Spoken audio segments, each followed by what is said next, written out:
All right, guys, we're going to do an Anderson good morning today. So what makes this an Anderson good morning is that we're going from the pins, from a dead stop. So the trick here is to set up the pins in the correct height for you in the good morning. So just about where the end range of your good morning normally is, you want to make sure that where it is. I'll usually take an empty bar or PVC and try to kind of test it to see where I should put the pins. But we want it at a height where we're not flexed down, and then you want to really make sure that you're not having a squat down, your hips are high, your core is tight, and there's no flexion in your back. Now, I'm doing this with a regular barbell today, but if you have your hands are hitting the pins because you don't have good mobility, or you don't have good shoulder mobility to have it on your back, then you can use an SSB bar.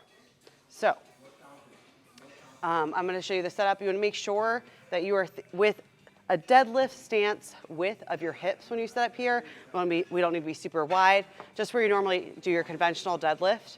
And you want to make sure that when we're doing this here, this is all coming from the posterior chain. It's a hinge up. You're really, really braced. And we're not going to come in and do an Anderson squat, okay? We're keeping it true to a good morning. So we're starting from the bottom. So you'll wedge yourself under, hips high, make sure you're nice and centered. It's in more of a low bar position.